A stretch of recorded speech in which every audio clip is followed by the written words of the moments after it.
I'm female and I was 16 at the time. I'm probably 5'7", about 130 pounds, and I like to think that I'm strong, but I couldn't take on two young men.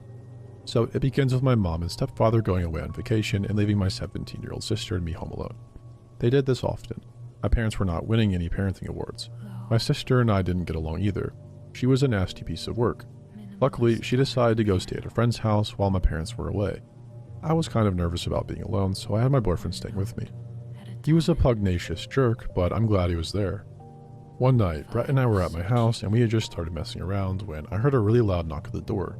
My room was in the basement, but at the landing area between the stairs. You know how some staircases are broken up and there's a turnaround area? That's the landing. There was a window which through I could see the stairs that led up to the alcove of our front porch. I could see two people standing there, and just as I was peeking out to see them better, one of them saw me. I remember feeling the breath sucked out of my chest. There were two young men sitting on the porch. It was almost midnight and I had no idea who the heck they were. The guy that saw me let his friend know, and they both looked in the window and asked me to come to the door. My boyfriend had gone upstairs to open the door, and I remember freaking out because I had told him not to. He was one of those guys that thought he was Mr. Tough Guy and believed he could fight anybody. He was telling the guys to leave just as I joined him at the door. They saw me and called me by name, and asked for me to let them in. Brett told him to screw off. One guy, I think, said his name was Wes or Les, something like that, said, "Come outside, just want to talk to you," to my boyfriend. I said, "No thanks, we're going to bed," and shut the door. I was really confused and getting very scared. They stood on my doorstep for a few minutes, then started knocking again. Wes, or Les, explained to me through the door that he was my sister's friend and that she had told him I was alone at the time and that they should come by. I knew my sister and I believed them. That did not, however, make me stupid. I told them to leave. They started kicking the door. I was shaking and I seriously feared that it would not hold up. I was so scared that I ran to my kitchen and called the police. I was assured that they would be there very soon and told to lock the doors and stay on the phone.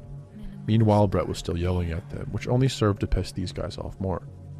I asked him to shut up, but he wouldn't listen. I was locking all the doors and windows upstairs while Brett went down to check the doors. Down in the basement, there was a huge mudroom area, and it had a thick wooden door made of 2x4 planks, kind of like a barn door. The door had a big old lock on it, some spring-loaded turn bolt, and also had a plank to set across it, like a barricade. One of the guys was pounding on this door, and Brett heard him tell the other guy to try the back door. This stupid door was one of those 1960s things that had a happy little square window right at face level, with a little curtain across it. I was at this door, trying to jam a chair under the flimsy knob, when I looked up and saw the unnamed guy just looking at me. I screamed, and the dispatcher asked me if I was alright. I barely squeaked out that one of the guys was looking right at me through the window. He was older than me, probably about 20, and he was tall. He looked very scary. His dark eyes were drilling into me. He wore this creepy, placid smile on his face. I had never seen this man before, but he knew my name.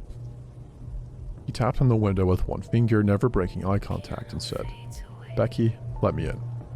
I couldn't breathe. The knob was rattling as he was messing with it. He said again, "Let me in, Becky. I just want to see if you're okay and I just want to talk." He stared at me. I didn't say anything. I was just 3 feet from him with my back pressed to the fridge when he suddenly started beating on the door and screamed, "Let me the F in this house. If I have to break in, I will kill you both, so just open the door." He looked absolutely maniacal. Then there was a loud knock at the front door and the man went silent. He gave me the most hateful sneer I'd ever seen. I heard shouting and he ran down the back stairs and into the woods along the back of my yard. Brett had gone to the door. It was the cops. There were 2 female officers at the front door and one was just starting to raise her voice, asking where I was when I came to the door too. I was so relieved I started crying. I told them they had run away through the woods. Luckily, the woods were not deep. They actually ran along the bank of the large river, and there was a bridge just up from where the woods met the road. One officer ran around the back, while one stayed to get a description and take my statement. Officer number 1 came back and spoke to officer number 2, saying she saw them running across the bridge. They both left in a hurry, hopped in the cruiser and sped off. I was still crying and shaking, but I was absolutely furious at Brett for riling them up. I went to make myself some tea, thinking of all the things I could kill my sister with when she got home. I had so much anger, fear, and adrenaline pumping through me, I could have ripped her to shreds at that moment. 20 minutes later, the cruiser came back. There were 2 guys sitting in the back seat, and the officers wanted me to confirm it was the right guys. I looked through the window and saw them. They still looked terrifying to me. They were in cuffs and could not get to me, but I would not get close to them. Neither would look at me. I confirmed it was them and we spoke a bit. I told the cops about my sister, suggesting that these two men should come see me. Officer number 2 kind of mumbled. What an absolute bitch. I had to agree. I pressed charges for attempted forcible entry, property damage. They had broken a window in the living room, trespassing, disorderly conduct, and attempted assault. Initially, they both pleaded not guilty, but later admitted to some of the charges. They both got 18 months in jail and were forbidden to contact me or my boyfriend ever again, and to be at least 500 meters from me at all times. I have never heard from them again. I confronted my sister about it, and of course she denied it, then laughed about it. Laughed at me. She was an awful person. I have no idea what their true intentions were, as they maintained that they were just there to talk to me. I'm thankful I didn't have to find out.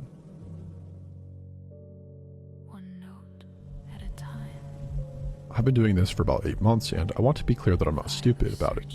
I know the risks. I've read every safety guide, watched every video, and taken every precaution there is to take. Fake name, no face, no location data in any file I upload, separate phone, separate email, separate everything. None of my friends even know. My family doesn't know. I run it completely isolated from my actual life, and I do it from my apartment because I'm a homebody who barely leaves, and it works for me. And it was working fine until it wasn't. His username was something random. Numbers and letters, nothing memorable. He subscribed about 3 months before everything happened, and for the first month he was completely normal. Tipped well, messaged regularly. Nothing that set off any alarm. I have maybe 40 regulars, and he just became one of them. I responded to his messages in a friendly and professional way. Kept it on the platform and never gave anything real. The messages got more personal gradually enough that I didn't notice the shift happen. Looking back now, I can map it exactly, but in real time, it just felt like a regular getting more comfortable, which they all do eventually. He started messaging every day. Long ones, detailed, the kind that take time to write. He talked about me like he knew me in a specific way. Not the parasocial thing where subscribers convince themselves of a connection, something more grounded than that, more certain. Then one Tuesday, he sent me a message that made me put my phone down and sit there. He described my apartment. Not directly. I know where you live. It was more just a casual comment about how he imagined I decorated, and every single detail he listed was correct. The color of my walls, which I had never shown. The fact that I had plants by the window, which I had never shown. The general layout, which I had also never shown. All of it was wrapped in this breezy tone, like he was just guessing and being playful. Haha, aren't I perceptive?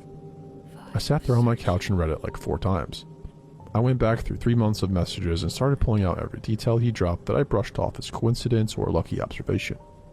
There were more than I expected. A reference to the sound of traffic outside my window that matched my street specifically. A comment about my delivery schedule that was accurate. Casual mention of the pharmacy 2 blocks away, like it was a known shared fact between us. I barely leave my apartment. I go out maybe twice a week for quick errands, in and out. I thought about the last 2 weeks and counted the times I'd left and then went back through his messages from that same period and felt the floor drop out from under me. Every time I had left my apartment, he had something in his next message that proved he'd seen me. Not explicitly and never directly, always wrapped in that same playful certainty. A comment about the weather that day, a reference to the color of my jacket. Once a specific detail about the way I'd been walking that he framed as a dream he'd had, just slipped it in there like it was nothing. He had been outside my building multiple times, watching me leave and come back and never saying anything, just filing it away and dropping into messages like little gifts he was leaving for me to find. I had never shown my face on my platform, not once, not even partially. He knew what I looked like anyway. I called the police that night and filed a report and gave them everything I had. Screenshots, a timeline, all of it. The officer I spoke to was thorough and took it seriously and explained that without a verified identity, there wasn't much they could act on immediately, but that they'd flag it and follow up. The account was under a fake name with an untraceable payment method. I stopped posting that same night and went completely dark. I didn't log in, didn't check messages, just shut it all down until my self-distance and silence would handle it. That he'd move on. Then without new content and without responses, he'd lose interest and disappear. For 3 weeks nothing happened and I started to breathe again. It was a Wednesday night, maybe 11, and I was on my couch watching something when I heard footsteps stop outside my door. People stop outside doors in apartment buildings all the time. It's normal. I looked up from my show and listened and didn't hear anything else and went back to watching. Then came the knock. 3 knocks. Not hard. Almost gentle, actually. The kind you do if you're trying to not disturb neighbors. I muted my show and sat there. I wasn't expecting anybody. I never have people over. Nobody comes to my door at 11 on a Wednesday. I went to the people. The man in the hallway is average height and plain looking. Somewhere in his late 20s or early 30s, I guess. I didn't recognize him at all. He was smiling at the door, with that slight performative quality of someone who was aware of being observed. He was holding something against his chest, but I couldn't make out what it was from the peephole angle. I didn't say anything. I just stood there looking at him, and he stood there smiling at the door. Then he leaned in close to the door and said my name. My real name, not my platform name. My actual full name in a conversational tone, like we were old friends and he was just stopping by. He said he wasn't going to be long, that he just wanted to meet me properly, and that he felt like we already knew each other so well and it seemed so silly to keep pretending otherwise. His voice was completely calm and pleasant the whole time. No aggression in it, which somehow made it worse than aggression would have been. Then he laughed a little and said he just wanted to play. I was already calling the police with my other hand. The dispatcher answered, and I whispered the situation, and she told me to stay on the line and stay away from the door and that somebody was coming. I stood in the middle of my living room with the phone to my ear and watched the shadow of his feet in the gap under the door. He kept talking through the door the whole time, casual and unhurried, like he had nowhere to be. He referenced specific messages he'd sent me, things he said that he apparently been proud of, reciting them back like favorite lines. He talked about the times he'd seen me outside like they were fond memories, the pharmacy, the walk I'd taken around the block on a Sunday evening 2 weeks ago, and the time I'd stood in my doorway to grab a delivery and he'd been in the stairwell and I hadn't seen him. He'd been in my stairwell. He said my name one more time, softer, and then said he just wished I'd written back. Then the shadow under the door moved and his footsteps went down the hallway and I heard the stairwell door open and close. Police arrived about a few minutes later and they swept the building and the surrounding block and found no one. The stairwell door at the ground level had been propped open with a small rock, done very carefully. Building security footage showed a figure in a hood entering through that door approximately 40 minutes before he knocked on mine. He'd been in the building for 40 minutes before he knocked, standing somewhere in that building in the dark for 40 minutes before he decided it was time. The case is open. They haven't found him. I moved out the following week and I'm staying with my cousin right now while I figure out my next step. I think about him standing in the stairwell the day I grabbed my delivery from the doorway. How close was he? How I stood there for maybe 30 seconds in my doorway looking at my phone, and he was right there in the dark and I had no clue. I just wanted to play, he said. I hear that in my head a lot still. I don't think I'm going to stop hearing it for a while.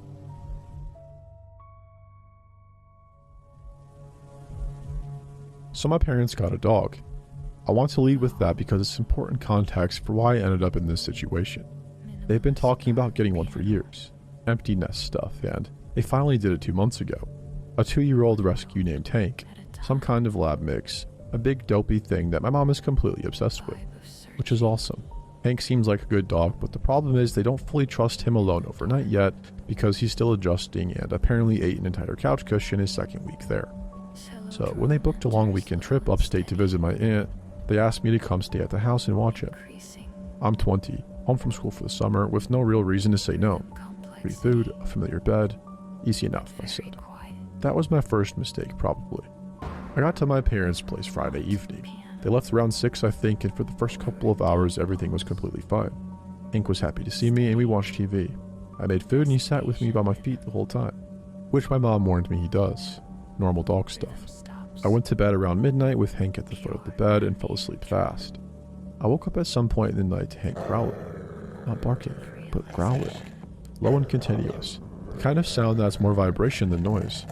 I sat up and he was standing at the bedroom door facing the hallway, completely rigid, every muscle in him locked up. I'd known this dog for 2 months and heard him make approximately 0 serious sounds. He was the least intimidating animal I'd ever encountered. Seeing him like that in the dark was genuinely startling. I listened. The house was quiet. I told him to relax and he didn't. He just kept that low growl going with his eyes fixed on the hallway. I got up and checked the house. Every room, every door, and every window. Everything locked and nothing out of place. I even checked the basement, which I hate doing at any hours at night, but I did it. And nothing. I went back to bed. Hank eventually settled and I fell back asleep. In the morning, I'd mostly forgotten about it. Saturday was fine. Took Hank for a long walk, did nothing, ate my parents' food again, and completely relaxed. I went to bed earlier, maybe at 11 or so, tired from the walk. I woke up at 2 a.m. to Hank gone from the bed. I could hear him somewhere in the house. That same low growl, and I got up and followed it. He was in the kitchen standing in front of the basement door, in the same posture as the night before, with the same locked up stillness. I stood there in the dark kitchen in my socks looking at him. I felt something I hadn't felt the night before, which was that the dog was not going to move from the door. I stood there for a long moment, then I heard something on the other side of it. Just a single soft sound, something shifting, like weight redistributing on the wooden basement stairs.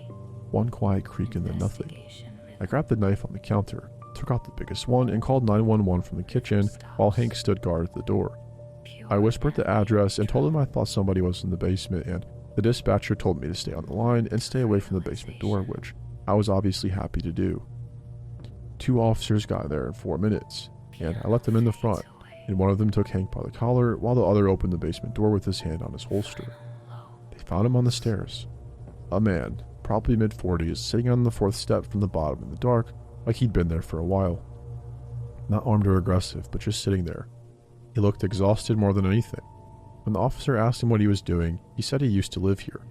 Saying it like that explained everything. He said he just needed somewhere to sleep, and he knew the back basement window latch had always been broken and figured nobody would notice. The broken window latch my parents have apparently had for years and never fixed. The officer looked at me and I looked at the officer. They ran his name. He had a record, nothing violent, mostly trespassing and vagrancy, and he had indeed owned that house at some point and sold it 12 years ago. Whether that made him feel entitled to come back and sleep in the basement, I genuinely could not tell you. He seemed more sad than dangerous though. They took him out and I gave my statement in the kitchen while Hank sat on my feet the whole time. Here's the thing that I keep coming back to though. The officer who cleared the basement walked the whole thing before they brought the guy out. He came back upstairs and mentioned that the old couch down there, the one my parents had been meaning to throw out for years, had apparently been slept on recently. Multiple times recently, he said, based on the indentation and some personal items nearby, like a water bottle and stuff like that. My parents had been in that house 9 years. Hank has been there for 2 months.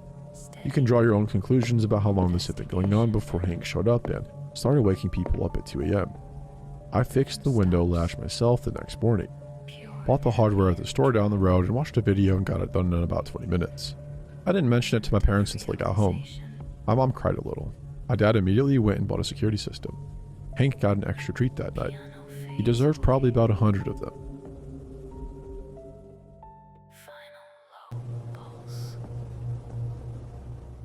I'm 19 and my 2 younger brothers, Damon who is 16 and Kobe who just turned 13, were home alone for the weekend because our parents drove down to our grandma's place in Kentucky for her birthday.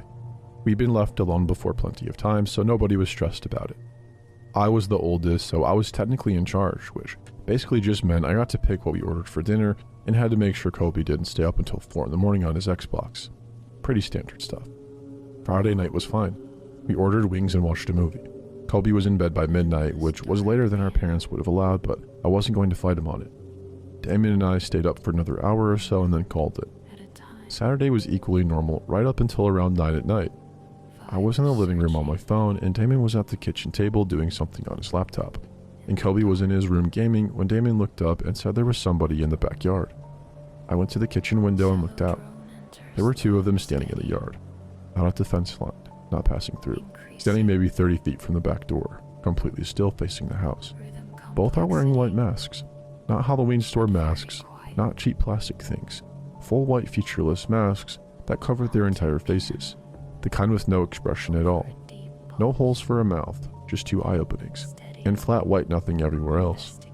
I stood at that window for probably 5 full seconds just staring, trying to process what I was looking at. Then a third one stepped out of the shadows near the tree line and back to the yard and stood with the other 2. I pulled Damon away from the window and told him to go get Kobe right now and bring him downstairs and to move fast but not run. He looked at my face and didn't ask questions and went. I checked the back door. It was locked. Checked the sliding door off the dining room. Also locked.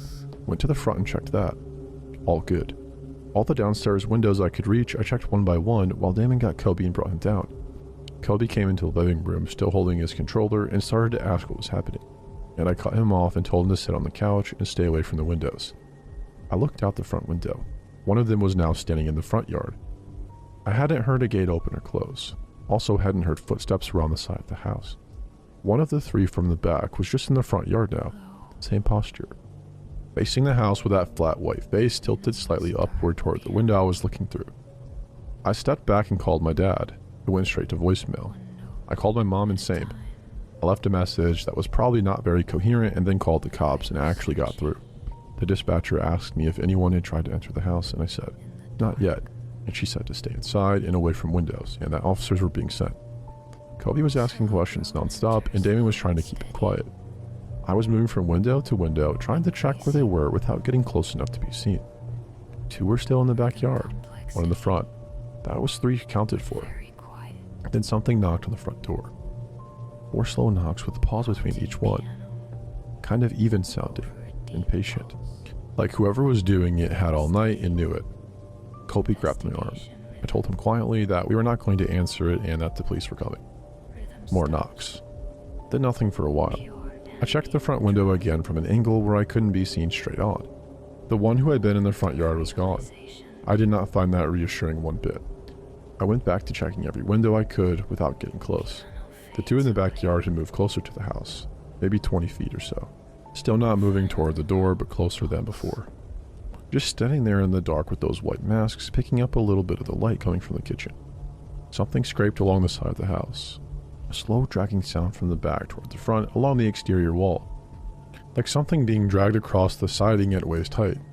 Kobe made a sound and I put my hand on his shoulder and kept him from saying anything. The scraping stopped at the front corner of the house and then nothing again. I called my dad again. This time he picked up and I talked fast and low and told him what was happening. He told me he was calling the police himself and to lock ourselves in an upstairs room and not to open any door for any reason. I told him I'd already called and they were coming. He went upstairs. I put Kobe and Damon in my parents' room, which had a solid door and lock, and I told him to push the dresser in front of it, which Damon did while I stood in the hallway watching the staircase. Then every light in the house went out, but he had cut the power. I got into the room and helped Damon finish moving the dresser, and we sat in the dark on the floor, all 3 of us against the far wall, and just listened. The house was quiet, no white noise, just the 3 of us breathing in whatever was outside. We heard the front door open. Just opening. The specific sound of it, the slight creak it always made on the hinges, opening like somebody had a key or the lock had given up entirely. Then we heard footsteps on the hardwood downstairs. Definitely more than one person. Kobe was shaking my arm, because he was shaking so hard. And I held on to him and kept my mouth next to his ear and told him in the quietest voice I'd ever used that the police were almost here, and to stay completely quiet no matter what. The footsteps moved through the downstairs into the kitchen, back through the living room, stopping at the bottom of the stairs. One set of footsteps started coming up. I could hear them on each step. That same slow pace, not rushing, just climbing, reaching the top, moving down the hall. They stopped outside the bedroom door. Not for a long time. Then the handle moved, hit the lock and released. Then a soft knock. I had 911 still open on my phone and I typed in the notes app and held it up for Damon to see. They were inside. Things that didn't sit right with me. We met through a mutual friend at a cookout and exchanged numbers. Nothing unusual about that. She was funny, easy to talk to, and I figured it was worth seeing where things went. For the first week or 2, everything was pretty normal. Then one afternoon, I mentioned offhand that I was heading to the gym, and about 40 minutes later I got a text saying, "You look tired walking in. Everything okay?" I didn't think much of it at the time. The gym was maybe a 10-minute drive from my apartment. I never told her which one I went to. I chalked it up to coincidence, figured maybe she went to the same place and happened to be there. I didn't bring it up. That was probably my first mistake. Things moved pretty fast after that, which looking back was a pattern I kept missing. She'd reference things I'd done or places I'd been without me ever mentioning them. I'd post nothing on social media, tell her nothing, and she'd say something like, "How was that coffee place on Harmon?" Or, "Did the traffic on 5th bother you this morning?" Each time there was a reasonable explanation I could reach for. She could have driven past. Someone could have mentioned it. I kept reaching. About a month in, I ended things. It wasn't dramatic. We hadn't even officially called it dating, so there wasn't much to end. I just told her I thought we were better as friends. She took it fine on the surface. Too fine, maybe. She just said okay, and that was it. No argument, no follow-up. I remember thinking it went surprisingly smooth. The text started 3 days later. Not threatening, not unhinged, just steady. 1 in the morning, 1 around noon, 1 before bed. Always something ordinary. Hope your day's going well. Did you eat? Saw something that made me think of you.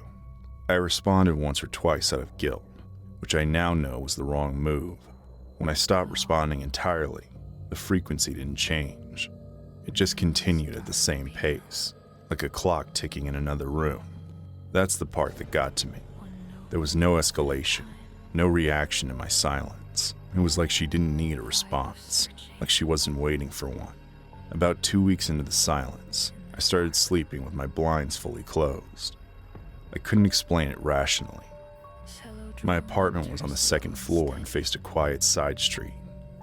There was no reason to feel watched, but somewhere around 1 a.m, I'd get this feeling like the air in the room had shifted, and I'd lie there staring at the ceiling until it passed. I told myself it was stress. I was in my last semester. Work was picking up. It made sense to be on edge. Then one night, I woke up about 2 a.m. to a sound I couldn't place at first. It was low, rhythmic, almost like breathing but not quite. I sat up and just listened. It stopped. I waited a few minutes, didn't hear it again, and went back to sleep. In the morning, I found a small mark on the outside of my window ledge. It looked like something had been resting against it. A hand maybe, or a forearm. The paint was slightly scraped, like whatever it was had been there long enough to leave something behind. I told myself it could have been anything. The last time I saw her was a Tuesday. I'd gotten home late from a shift, but instead of cutting through the front like I normally would, I came in through the back entrance. There was a construction blocking the usual route, so I looped around and came up the rear stairwell. It was nothing deliberate, just a shortcut that happened to work that night. When I got to my room, I set my bag down, and out of habit, drifted toward the window that faces the front parking lot. There was a car I didn't recognize parked directly across from the building's entrance. Engine off, no lights, just sitting there in a spot that's usually empty because the drain next to it floods when it rains. Nobody parks there. I stood back from the glass so I wouldn't be visible, and just watched. After a few minutes, the driver's door opened. It was Maya. She didn't look up at the building, didn't look around. She walked to the back of her car with this calm, deliberate kind of movement, the way someone moves when they've already made a decision. She opened the trunk, and then just stood there with her back to me. Not rummaging, not shifting things around, just standing, still, for what felt like a long time. Then she reached in and lifted something out. It was long, maybe 3.5 feet, wrapped completely in a bag. The kind with a zipper running the full length. She held it with both hands, one near each end, like she was being careful with it. She closed the trunk with her elbow and then sat down on the back of the car, the bag across her lap, and just waited. She was facing the front entrance of my building. I didn't move. I don't think I breathed properly for the next several minutes. I stood back in the dark of my room and watched her sit there, completely still. The bag resting across her legs, eyes on the door I would have walked through if I hadn't come in from the back that night. After maybe 20 minutes, she stood up, put the bag in the trunk, got in the car, and drove away. I've thought about those 20 minutes every day since. I've thought about what was in that bag, the shape of it, the length, the way she handled it with 2 hands and kept it level, the way she sat facing that entrance like she was expecting someone to walk out, like she was timing something. The text stopped the following morning. No final message, no explanation, just gone. And that's the thing I keep coming back to, the part I genuinely cannot square. She stopped the exact morning after she drove away with whatever was in that bag. Not gradually, not with a final angry message, just a full stop, like a switch flipping. The only reason I can think of for someone to stop like that, after weeks of clockwork contact, is that something changed. Either what she was planning didn't happen the way she intended, or she realized something that night that made her reconsider. I don't know if that's why I'm still here. I don't know if that's too dramatic a conclusion to draw from a woman sitting on her car with a bag, but I know what I saw, and I know the shape of that bag, and I know she was waiting for someone who she thought hadn't come home yet. I moved out 6 weeks later. I didn't tell anyone the real reason. I still don't take the front entrance at night. I don't know if that's paranoia or just sense at this point. Probably some of both. I just know I'm glad I took the shortcut. I don't smoke. Neither does my roommate, Diane. So when I came home one afternoon and the apartment smelled faintly like cigarettes, I just kind of stood there for a second, sniffing the air. Diane was at work. I'd been out all morning running errands. I figured maybe a neighbor had been smoking in the hallway and somehow it drifted under the door. Our building is old. The ventilation is garbage. I cracked a window and forgot about it. Diane was barely home that month anyway, always at her boyfriend's. She wouldn't have noticed either. That was probably my first mistake. Some context. I had ended a 2-year relationship with a guy named Marcus about a month before this. Nothing explosive, no big blowout. I just realized one day I'd spent most of those 2 years walking on eggshells, and the relief I felt when I pictured my life without him was answer enough. He didn't take it well, but he didn't make a scene either. He just went quiet in this very deliberate way that, in hindsight, I should have paid more attention to. We hadn't had any contact since. I kept things clean. No follow-up texts, no checking his social media. I'd moved into a new apartment with Diane 2 weeks after the breakup, so he didn't even have my address. Or so I thought. I must have gotten careless at some point. Maybe he followed me once. Maybe he saw me moving. I'll never know. The first thing was the cigarette smell. Marcus smoked. I always hated it. The second thing happened maybe a week later. I got home from work and went to put my keys on the hook by the door, same as always. And I noticed my spare key wasn't there. I keep the spare on the hook just out of habit. It's been there since the day I moved in. I tore through the apartment looking for it. Coat pockets, bathroom shelf, the kitchen drawer where I throw everything I don't know what to do with. Nothing. I texted Diane. She said she hadn't touched it. I told myself I must have moved it somewhere and forgotten. I searched the whole apartment but couldn't find it. Eventually I gave up, ordered a replacement from the hardware store. I didn't think about it again for a while. About 2 weeks later, I started noticing that things in my bedroom were slightly off. Not in a dramatic way. It was more like the feeling you get when you come back from a trip and something in your room looks different, but you can't put your finger on it. The first time I noticed it, the charger on my nightstand was on the wrong side. I'm left-handed, so I always keep it on the left. It was on the right. I moved it back. I assumed I'd done it in the dark while half asleep.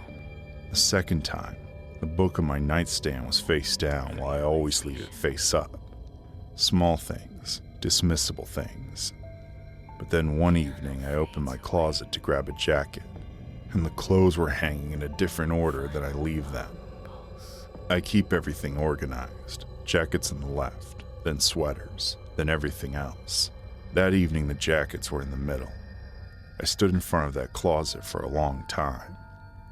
I didn't say anything to Diane. I didn't want to sound paranoid. The thing that finally made me say something out loud happened on a Thursday night. I was taking a shower and I heard the bathroom door handle move. Not open, just move. The way it does when someone grips it from the outside and then stops. I called out Diane's name. No answer. I turned off the water and stood there in the tub just listening. Nothing. When I got out, I opened the door and the hallway was empty. I checked the apartment. Diane wasn't home. She texted me earlier that she was staying at her boyfriend's. I was alone. I checked every room, every closet, under the beds. Nothing. I deadbolted the front door and sat on the couch with my phone in my hand for about an hour trying to talk myself down. Old building, I told myself.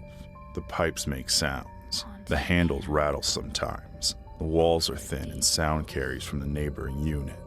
No cameras in the building. No security. Just an open front door that anyone could walk through. I almost believed myself. A few nights later, I woke up at around 3 a.m., probably a bad dream. I lay there in the dark for a minute, and that's when I registered the smell. Faint, but there. Cigarettes. I sat up slowly. My eyes adjusted enough that I could make out the shapes in my room. The dresser, the desk, the chair in the corner. I stared at the chair because something about it looked different. It took me a few seconds to understand why. There were clothes draped over the back of it, a shirt, something dark bunched on top, the kind of pile that in the dark, at 3 a.m., with your heart already hammering, looks exactly like a person sitting very still. I don't remember leaving clothes in that chair. I never leave clothes in that chair. My brain assembled the shape before I could stop it. Shoulders, a torso, the suggestion of a head. I sat frozen, staring at it, telling myself it was nothing. Just fabric, just shadows filling in the gaps. I turned on the lamp. Marcus was sitting in the chair. He didn't move. He just looked at me, his hands resting on his knees, his expression almost calm. The way he used to look when he was waiting for me to stop talking so he could say what he'd already decided to say. The jacket was his, the dark boxy one he'd had for years. He was wearing it. "What are you doing here?" My voice came out smaller than I wanted it to. He tilted his head slightly. "You stopped answering my calls," he said. Like that was a complete explanation. Like that made any of this reasonable. "I just wanted to make sure you were okay, that you were safe." I couldn't speak for a moment. Safe. The word landed somewhere wrong. "How did you get in?" I asked. He shrugged like it was nothing. "The main door to the building was open. It's always open. I just walked in." He paused. "And your spare key was right there on the hook, so I borrowed it. I was always going to tell you." Borrowed. Like it was the most normal thing in the world. Like none of this was what it was. That first afternoon, the cigarette smell, Diane at work, me out all morning. He must have walked into the building through an unsecured front door and let himself into my apartment. The spare key had been sitting right there on the hook. He'd taken it, had a duplicate cut, and came back to return the original. The extra key on the hook that final morning. I don't know how many times he had let himself in before that night. I don't know how long he had been sitting in that chair in the dark watching me sleep. I reported him the next morning, filed everything, the key, the entries, the night I found him sitting in my room.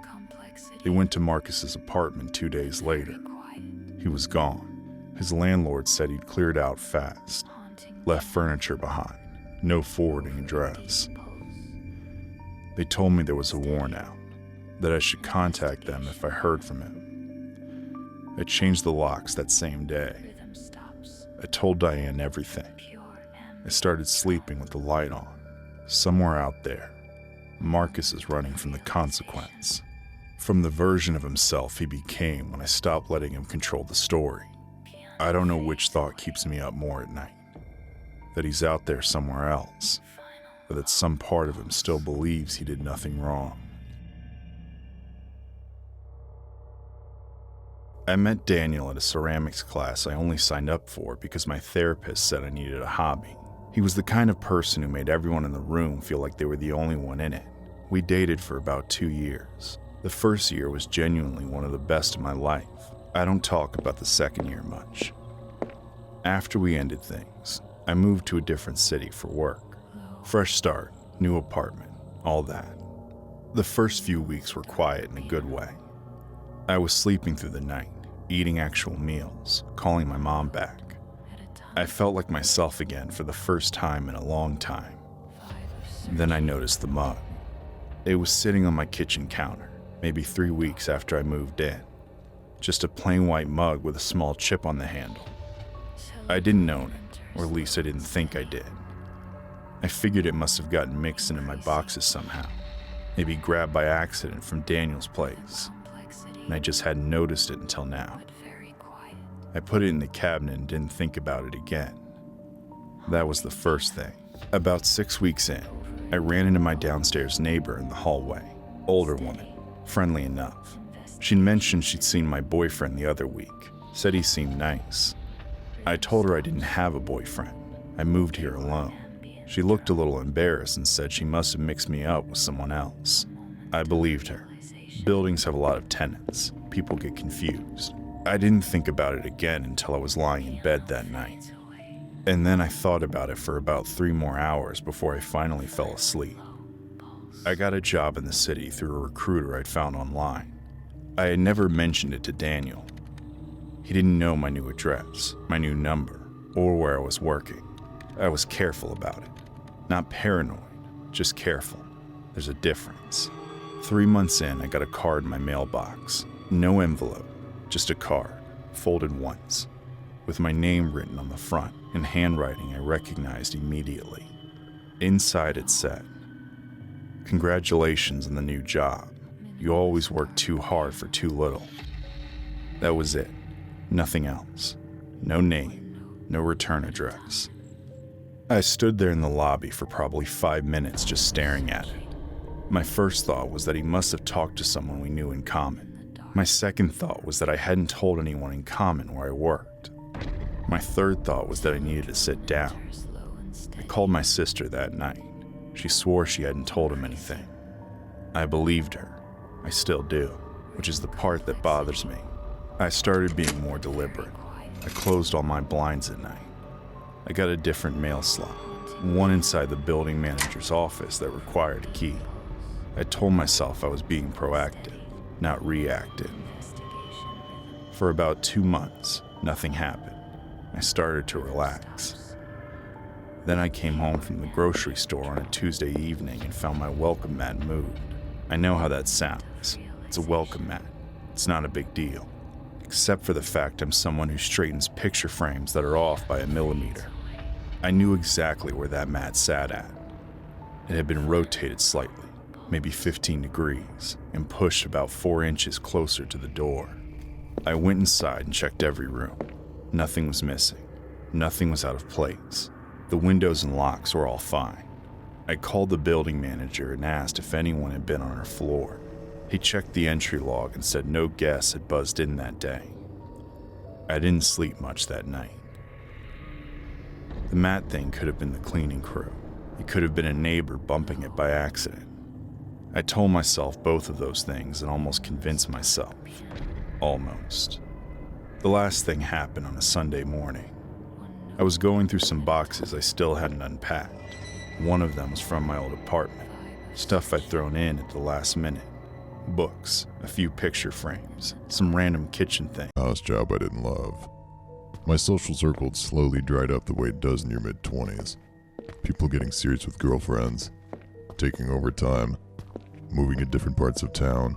So when I had a long weekend in July, I drove 3 hours north to a lake I used to fish with my dad, rented a cheap campsite, and figured I'd spend a few days mostly alone. The first night, I wandered into the only bar in the nearest small town. One of those wood-paneled places with mounted bass on the wall and a jukebox nobody ever uses. I sat down at the bar and ordered a beer, and within 20 minutes this guy next to me struck up a conversation. His name was Darren. He was maybe 45, heavyset, wore a canvas shirt with his sleeves rolled up. He had this big easy laugh and talked like someone who knew everyone in a room, even when he didn't.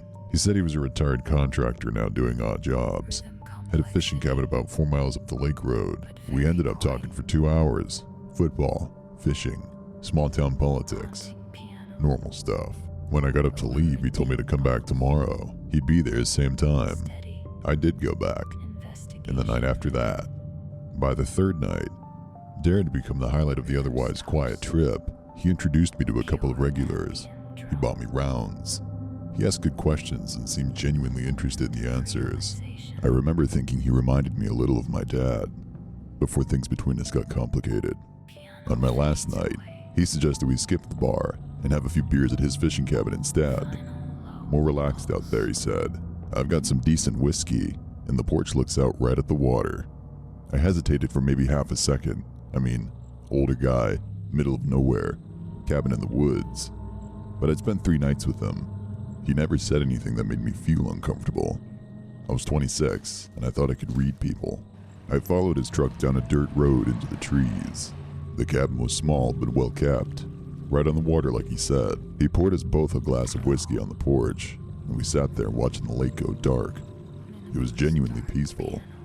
An hour passed, maybe more. That's when I noticed I couldn't track the conversation anymore. Darren was talking. I could hear him, but the words weren't connecting to anything. I blinked hard. My hands felt numb in a way that was separate from the cold.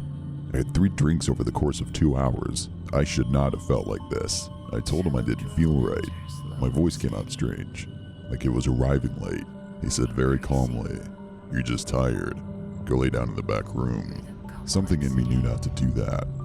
Some very basic animal part of my brain started screaming, even as the rest of it was going soft. I stood up, or tried to. My legs buckled, and I went down to one knee on the porch. I remember the boards were cold and damp under my hand. Darren stood up slowly. He didn't rush. He didn't look scared or surprised. He looked like a man who was right on schedule.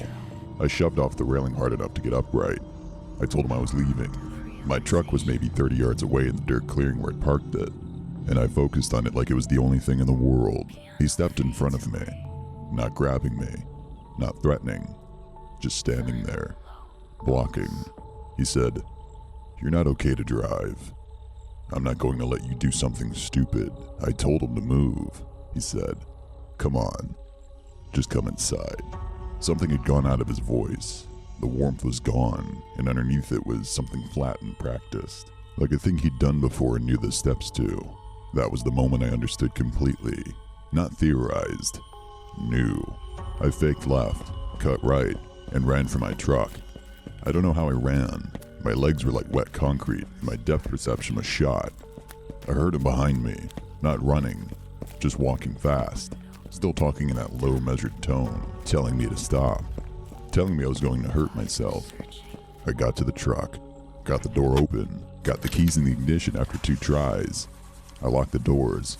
He stood outside the driver's window. In the darkness, I could barely see his face. He put his hand flat on the glass, not hitting it, just resting it there. He said something I couldn't hear through the window and the rushing in my ears. I reversed down that dirt road faster than I should have been able to. I don't remember most of the drive. I do remember pulling into the parking lot of a gas station and sitting there shaking until a woman coming out with a coffee saw me and knocked on my window. I told her what happened. She called 911 and stayed with me until they arrived, which was the kindest thing a stranger's ever done for me.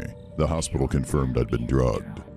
The deputy who took my statement looked unsurprised in a way that scared me more than almost anything else that night. He asked me Darren's last name and I didn't know. I gave him a description. I told him about the cabin. They would look into it, he said. I don't know what happened after that. I never heard back.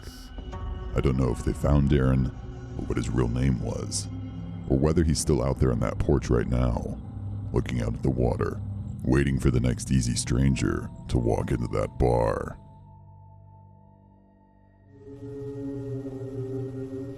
The lesson I took from this story was always read through your lease/rental agreement fully before signing. This took place 4 years ago in Kansas City, Missouri. I'm originally from California, so trading up city life for a less urban life was very challenging for me. Making friends was hard, but I made the move to be with my dad, who lived in an apartment complex with a roommate. My dad was a trucker, so he was gone for weeks at a time. While I was left alone to work and come home to a foreign place that I was slowly becoming accustomed to. My roommate was gone most of the time because he had a girlfriend and he would leave his dog with me, so I never really truly felt alone. I had an old lady for a neighbor that would come up and check on me too.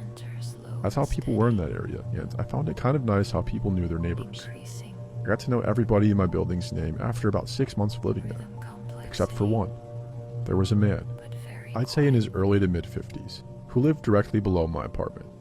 He looked, for lack of a better description, like a creep.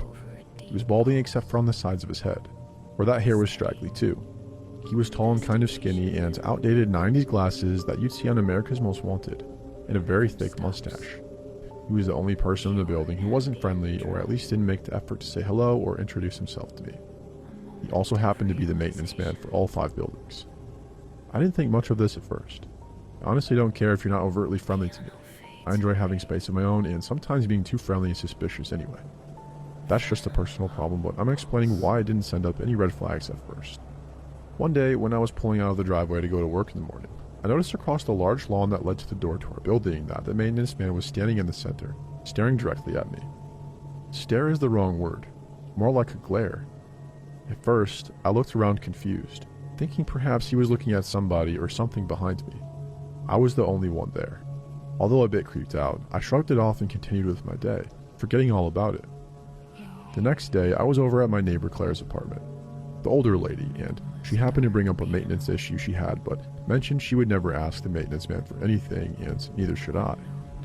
I tried to ask her more about what she meant by that, but she ended up being very broad and said something along the lines of, "He's just a known creep around here." Fast forward to the first incident. It was around 2 a.m. and I was still awake, but only barely, sitting on the couch watching Parks and Rec alone in the apartment. I was starting to drift off into sleep when I hear a soft noise near the front door. Thankfully, the show was very low in volume because normally I don't pick up on quiet noises most of the time. I turned off the TV and began listening. Next to the living room, on the right side is the patio area, and on the left are the kitchen and the front door. The light from the moon and outside lamps was flooding through the patio glass door, so I could see the doorknob to the front door moving. Not just moving, but somebody was using a key. In an instant, the door flung open and I was on my feet, with nowhere to hide at that point.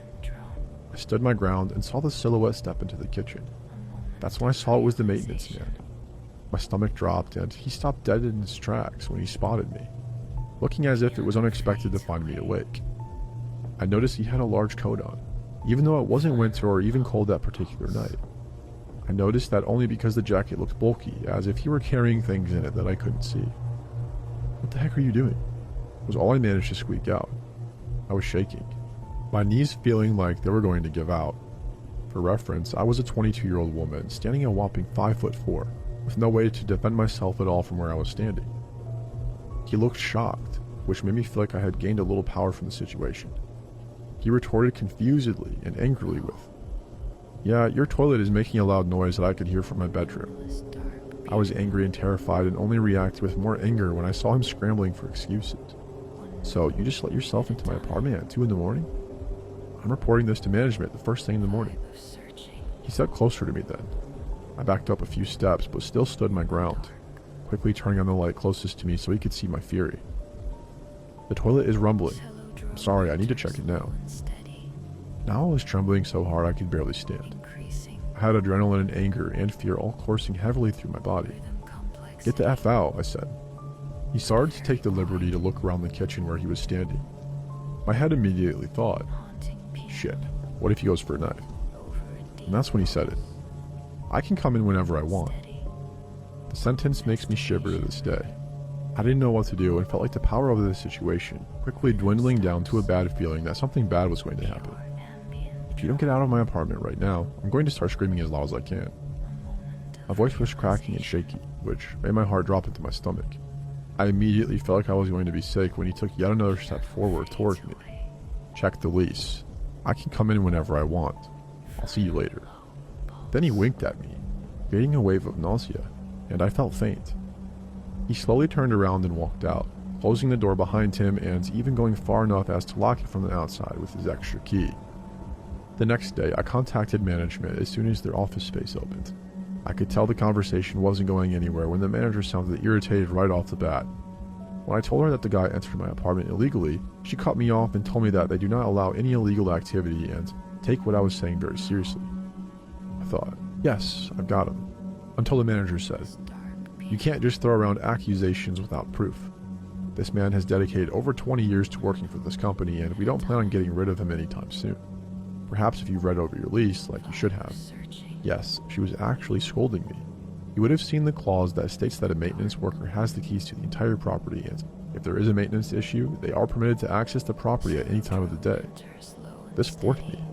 It couldn't possibly be illegal. Of course, I'm from California and of course I didn't read the lease carefully. When I moved there, my dad was already living in the apartment and I literally had nowhere else to go, so if I were to be living there, I was going to have to sign the lease no matter what, so I did. Needless to say, nothing got done. Fast forward again, a few days go by and I don't see Mr. Maintenance Freak until I do. This time I'm pulling in after a long 10-hour shift at work. I haven't forgotten about the scary incident, but I had put it at the back of my mind for the time being, to concentrate on other things. Although I lost sleep over it. I park my car facing the large lawn area again and start using my phone for a few minutes. I'm peering down at my phone and glance up for a split second before I see him there. He's standing across the lawn staring angrily at me again. I mean furious. I quickly look back down and pretend to have not seen him, getting that sinking feeling again. As a paranoid person, I put the key in the ignition just in case and pretend to keep scrolling on my phone while subtly locking my door.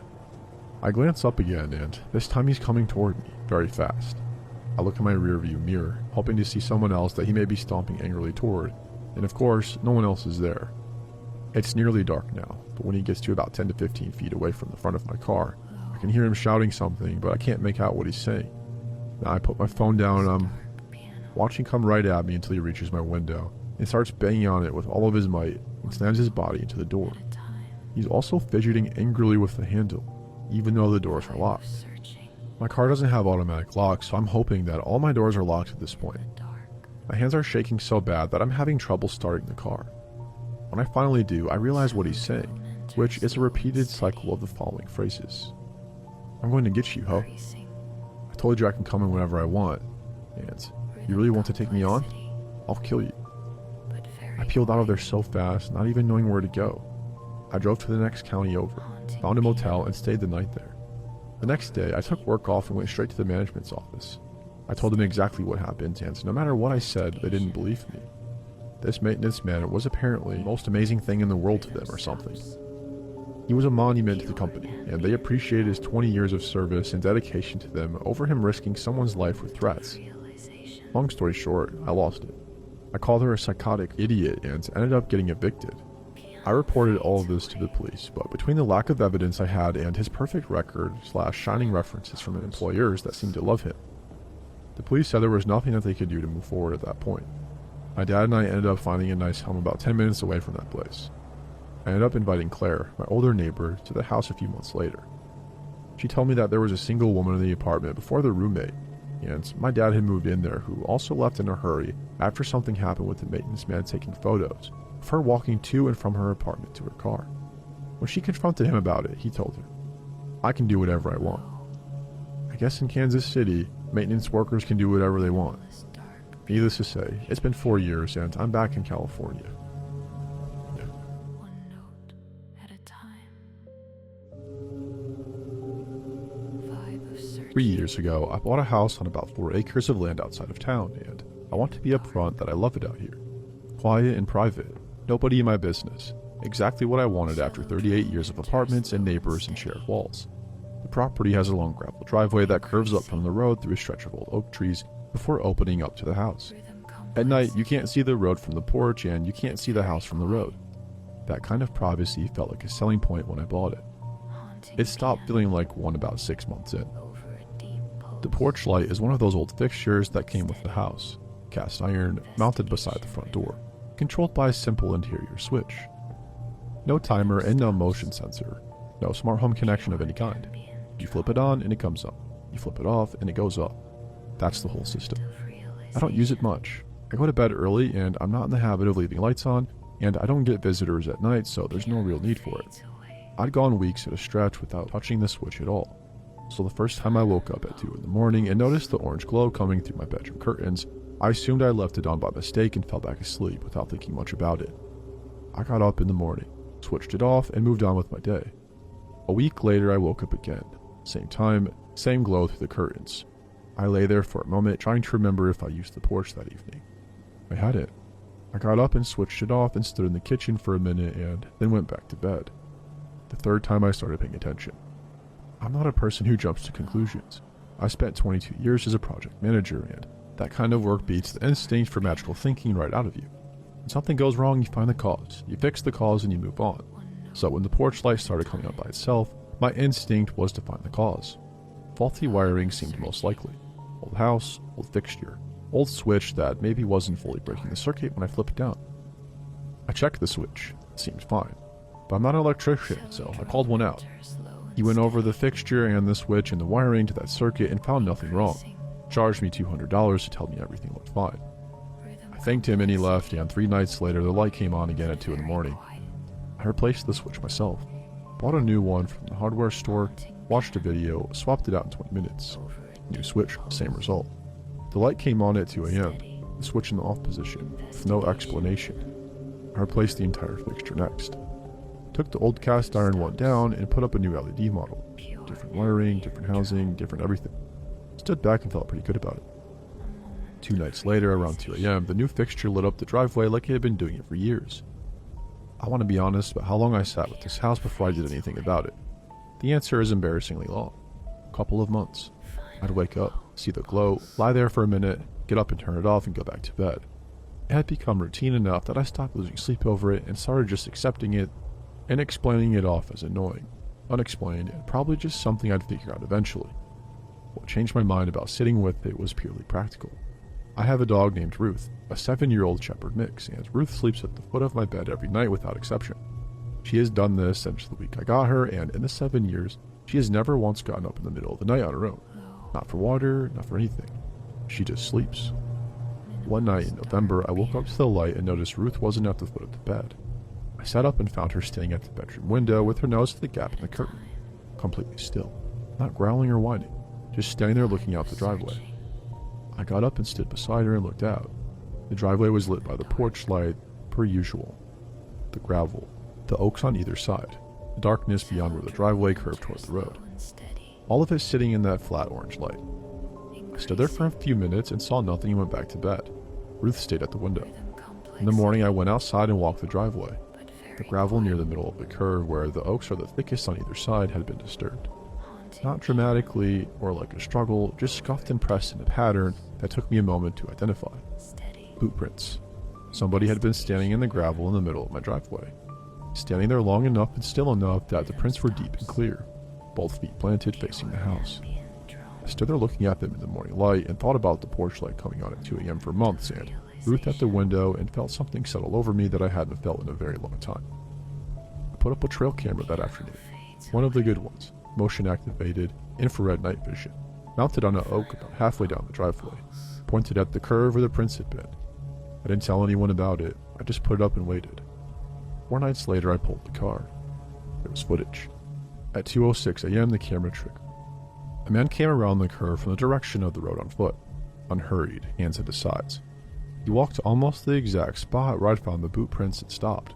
He stood there facing the house with the porch light on above the front door. He was wearing dark work clothes and boots and a cap pulled low, and from the angle in the infrared, I couldn't make out his face clearly. He stood there for 11 minutes without moving. Then he turned and walked back around the curve toward the road and was gone. The timestamp on the footage was the same night the porch light had come on. I called the county sheriff's office the next morning and a deputy came out, and I showed him the footage and the boot prints, which were still visible. He watched the footage twice and asked me how long this had been going on, and I told him about the light and the months I'd spent trying to explain it away, and watched his expression settle into something careful and professional. He took the camera card as evidence and told me to call immediately if anything else happened and to keep my doors locked. He came back 2 later with a detective.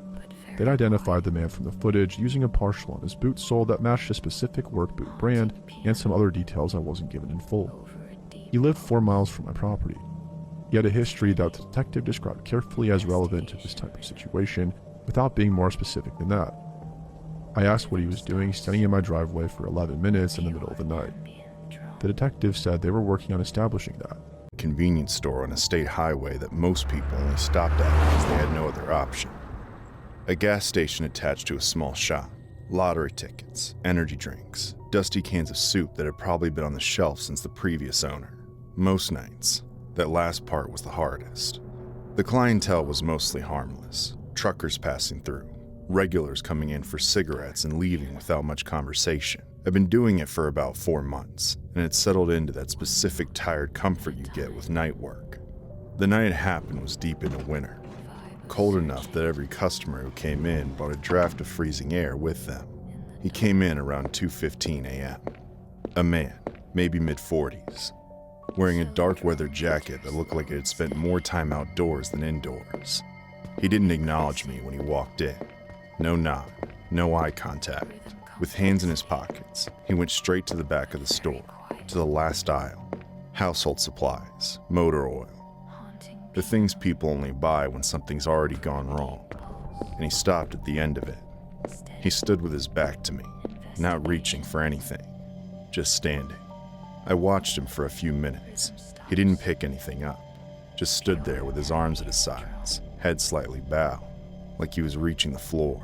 I told myself he was tired. I went back to watching the small TV behind the register. But every few minutes I'd look up, and he'd be in the exact same position. 20 minutes passed like that. I finally walked over, not because I was scared, not yet. I came around the aisle and said, "Hey, you finding everything okay?" He turned around slowly. His face wasn't right. His mouth was slightly open. His eyes were wide and dry, like he hadn't blinked in a while. He looked at me for a long moment, then turned back to the shelf like I hadn't spoken. I went back to the counter and told myself it was nothing. I kept glancing at the security mirror in the ceiling corner. He hadn't moved. Then, about 15 minutes later, he did. He crouched down and removed his shoes, unlaced them carefully, placed them side by side against the base of the shelving unit. Then he peeled off his socks, folded them once, and set them on top. He stood up barefoot on the linoleum and resumed his position, still facing the shelf, still not touching anything. The deliberateness of it made my stomach drop. It wasn't frantic, it was neat, considered, like he was following some steps he'd rehearsed 100 times before. He then walked slowly toward the front of the store and pressed both palms flat against the glass door, looking out into the parking lot. He stayed like that for a long moment, his breath fogging the glass. Then he turned and looked directly at me for the first time. That's when I saw his hands. The glass where his palms had been was smeared dark. His hands were torn open across the knuckles, ragged wounds that looked less like an accident and more like he dragged them across something unforgiving. Blood had been soaking into the cuffs of his jacket the entire time he'd been in the store. A small dark puddle had formed at his feet. He wasn't reacting to any of it. His face was stone. Then, something behind his eyes hardened. His jaw set. He took one step toward the counter and said it, not as a question, but like an accusation he'd been holding back for the entire hour. "Did you check outside?" His voice was low and tight and furious, like I'd done something to him, like I owed him an answer I'd been withholding. I told him I didn't know what he meant. He took another step forward, his bloody hands curling at his sides, and said it again, louder, angrier, the words punching out of him. "Did you check outside?" I called 911. I didn't hesitate. I told the dispatcher there was a man bleeding and becoming aggressive. While I was on the phone, I slowly backed toward the stockroom door behind the counter. He was watching me move. His chest was heaving. Whatever had been holding him together for the past hour was completely gone. He lunged toward the counter just as I got through the door and through the bolt. What came next I still hear sometimes when the house is quiet. He hit that door like he'd been running at it, not knocking, hitting it. Open palms first, then fists, then what felt like his full body weight slamming into the frame in a rhythm that didn't sound entirely human. The door shook. Things fell off the shelves around him. He was screaming by then. Not words, just raw sound that came up through the walls and sat in my chest like something physical. I was standing in the far corner with my back against the shelving unit, phone to my ear, telling the dispatcher to please hurry. Then, about 2 minutes in, it stopped. All at once. The pounding, the screaming, gone. I didn't move. I just sat there in the corner listening to myself breathe. The police arrived shortly after and swept the entire building and parking lot. They came back and told me he was nowhere to be found. His shoes were still at the back of the aisle, socks folded neatly on top. Blood smears on the front door. A trail of dark spots leading outside that simply stopped a few feet past the entrance, like he'd evaporated. No follow-up, no case number. I don't know if he was ever found, or what happened to his hands before he walked into my store, or what he believed was waiting in that parking lot. I quit the following week. I've driven past the store exactly once since, during the day, and I didn't stop. I think about those words constantly. Did you check outside? The fury in them, the certainty. Like I was supposed to already know. Like I'd failed at something by not knowing. I've never found an interpretation that puts me at ease, but the thought that finds me at 2 a.m., the one I can't shake, is what would have happened if I hadn't locked that stockroom door. I got through it by maybe 2 seconds. 2 seconds between me throwing that bolt and him hitting the other side of it. I don't know what he would have done. I don't know what he was capable of in that state. With that look in his eyes and that kind of fury in his hands, I just know I locked the door. And I genuinely don't know what would have happened if I hadn't. I grew up in a small town in rural Georgia, and if you know anything about small towns in rural Georgia, you know strange things happen there regularly enough that you stop being surprised. So when I tell you what happened to me a few months ago still keeps me up at night, I need you to understand the weight of that. I work nights at a fulfillment warehouse about 30 miles outside of town. It's not glamorous. I scan boxes and load pallets and try to stay awake until 4 a.m. Then I drive home on roads that are almost always completely empty. I've been doing it for about 2 years. I know that drive the way I know my own face. There's a country road I take as a shortcut, Route 9. It cuts maybe 12 minutes off the drive by passing by the main highway interchange. It's a 2-lane road through farmland and pine forest. No streetlights, no houses for most of it. I've driven it maybe 400 times. I say that to explain why. When I noticed the truck parked at the edge of Harlan's field one night, I noticed it immediately. It didn't belong there. It was a white pickup, maybe a mid-2000s Ford, and it was pulled off to the right side of the road with no lights on.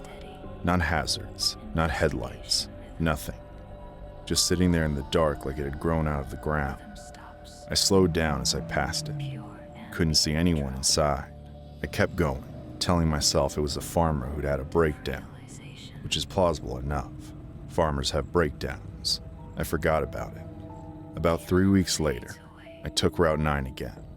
It was a Tuesday, maybe 4:15 in the morning. I came around the long bend before the tree line and saw it. The same white truck, same spot, no lights, except this time there was someone standing behind it. He was a heavy-set man, maybe 50 or 60 years old, wearing a reflective vest like a road worker would wear. He had both arms stretched out, palms down, in this unmistakable gesture for me to slow down and stop. His face was completely blank, not panicked the way someone would look if they'd broken down, just blank and still. I slowed to about 10 miles per hour and rolled down my window. He walked to my car, and I noticed he didn't walk quickly. He had all the time in the world. He told me, in a very calm voice, that a tree had come down across the road about a half a mile ahead. He said it happened an hour ago and nobody had cleared it yet. He said I needed to take the access road just past the creek, said it looped back to the highway. Easy enough to find, he said, just past the metal gate with the orange reflector on it. Something about his voice made me feel cold. It wasn't threatening. That's what I keep trying to explain when I tell this story. He wasn't aggressive or pushy. He was so calm that it was wrong. The way a face with no expression is worse than a face with a bad one. I thanked him and drove forward. I told myself I'd just drive until I saw the tree. I figured if there really was a downed tree, I'd turn around. If there wasn't, I'd keep going. Simple. I passed the access road, gravel track, metal gate, orange reflector, all exactly where he said it would be. I kept driving. There was no tree across the road. I drove the rest of the way home without any obstruction at all.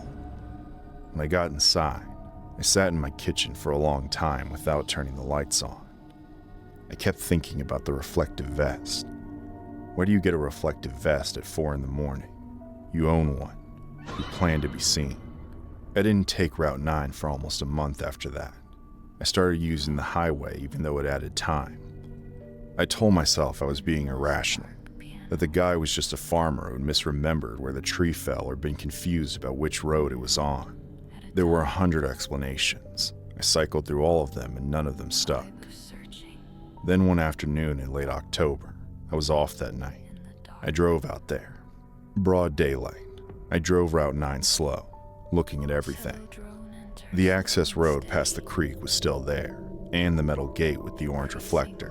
When I pulled up to it and stopped, I could see down the gravel track maybe 70 or 80 feet before it curved behind the tree line. There was something at the base of a pine tree just before the curve.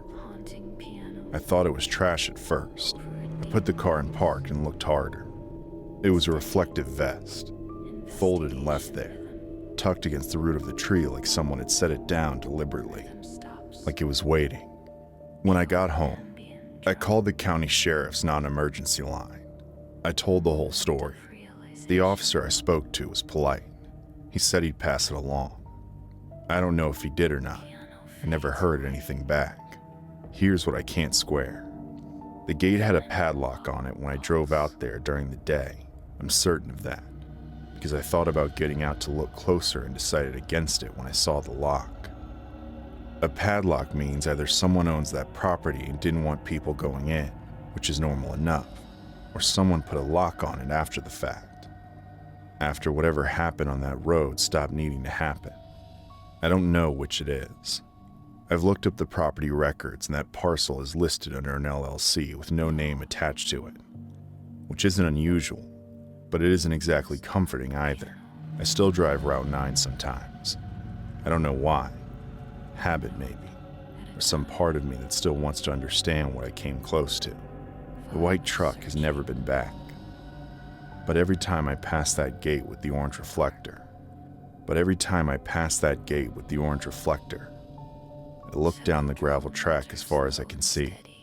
I've never seen anything, but I always get this feeling like something is watching me drive away. Rhythm complexity. I work the overnight shift at a 24-hour laundromat. I know how that sounds. It's not exactly a career, but it's quiet. It's mine. And after everything that happened with my last job, quiet was exactly what I needed. My name is Daniel. I'm 27. I fold other people's clothes from 11 p.m. to 7 a.m. And until about 6 weeks ago, the strangest thing that ever happened to me on shift was a guy trying to wash a full motorcycle jacket with the zipper still attached. It started with a woman. She came in around 1 a.m. on a Tuesday, which isn't unusual. We get a certain type of customer in the dead hours. People who work odd schedules, people who don't want to be seen, people who just couldn't sleep. She was maybe mid-40s, plain looking, with a laundry bag that seemed way too light to justify a trip at that hour. She loaded one machine, sat down with her back to the wall, and didn't look at her phone once. She just stared at the drum going around. I noticed her the way you notice anything slightly off when you're bored enough, but I didn't think much of it. She came back the following Tuesday. Same time, same light bag, same machine, same seat. The Tuesday after that, I started watching for her. She showed up at 12:58 a.m. I know because I checked the clock when I heard the door. She nodded at me this time. Small, tight nod, like we had some kind of understanding. I nodded back. By the fourth week, I started thinking of her as a regular, the way bartenders do. I even had a name for her in my head. I called her Margaret, though I had no idea what her actual name was. It was on the fifth visit that something had shifted. I was in the back, sorting through the lost and found when I heard her come in. When I came back out front, she was already seated. But this time she was looking directly at the counter, at the spot where I usually stand, like she'd been waiting for me to appear. I smiled, did the professional nod thing, and went back to my work. A few minutes later, I heard her voice for the first time. "You live on Deller Street," she said. Not a question. I looked up. She was still facing the machines, not looking at me. "Sorry?" I said. "Off Deller, the gray building, 3rd floor." My mouth went dry. I do live on Deller Street, 3rd floor, gray building. I stood there for a second trying to figure out how to respond to that, running through explanations. Maybe she lived nearby. Maybe it was a guess. Maybe I'd seen her around the neighborhood and just hadn't made the connection. I asked her as calmly as I could manage if she lived in that area too. She didn't answer. Her machine finished its cycle. She transferred her clothes to a dryer, sat back down, and didn't say another word for the rest of her visit. When the dryer was done, she collected her things and left. I stood at the window and watched her walk to a blue car I didn't recognize. And then she was gone. I barely slept the next day. The following week, I almost called in sick. I went back and forth on it for an hour before I finally convinced myself I was overreacting. She knew my street. It didn't mean anything. Lots of people knew my street. I went to work. She came in at 12:58 again. And this time she sat down, and without any preamble, without even looking at me, she said, "You should call your brother." I don't talk about my brother at work. I've never mentioned him to anyone there. My brother and I have been estranged for almost 3 years, following a falling out that I'm not going to get into here. The point is, there's absolutely no casual way she could have known I had a brother, let alone that there was something unresolved between us. That last part is an assumption on my part, but the way she said it, the weight of it, didn't feel like a pleasantry. I asked her directly that time. I came out from behind the counter and asked her who she was and how she knew anything about me. She turned and looked at me for the first time, really looked at me, and she said, very quietly, "I'm just a woman doing her laundry." Then she went back to staring at the machine. I called out sick the next 2 weeks, told my manager it was a stomach thing. He didn't push back. I spent those 2 weeks trying to figure out who she was, running through every possible explanation. An old neighbor, a friend of a friend, someone I'd wronged without realizing it. I came up empty every time. When I finally went back, she wasn't there. Not that Tuesday, not the next. I started to think maybe it was over. Maybe she'd said what she wanted to say and moved on. I almost felt disappointed, which is insane, but that's the truth. Then, last Tuesday, I found something tucked under the windshield wiper of my car. It was a photograph, a printed photograph, slightly grainy, clearly taken from some distance. It was me, walking into my building, shot from across the street. On the back, in the same kind of careful handwriting you'd see in a get well card, were 2 sentences. "I've been watching longer than you know. You'll understand eventually." I went to the police the next morning. I showed them the photograph, told them everything. They took a report. They told me to keep my doors locked and to let them know if anything else happened. I could tell by the way the officer said it, I shouldn't expect much. That was 5 days ago. She hasn't come back to the laundromat. My manager says she hasn't been in at all, not even on days I wasn't there. It's like she's just gone. And some part of me, the part that hasn't slept properly in weeks, almost finds that worse than if she had come back. What I keep coming back to, what I can't stop turning over, is the thing she said about my brother. Because here's the part I didn't mention before. The same night she first said it, before I'd even had time to process it, I got a missed call from a number I didn't recognize. No voicemail. I looked it up later. The area code was his city. I don't know what she wanted, and I don't want to think it's my brother who's trying to do something, because what happened between us was the kind of thing that doesn't get forgiven easily. I don't know if the photograph was a threat or a warning or something else entirely, and I don't know if she's still watching. I'm back at work now because I need the money, and I refuse to let a stranger with a light laundry bag and too much information take that from me. But I check the parking lot every hour, and I keep my phone face up on the counter.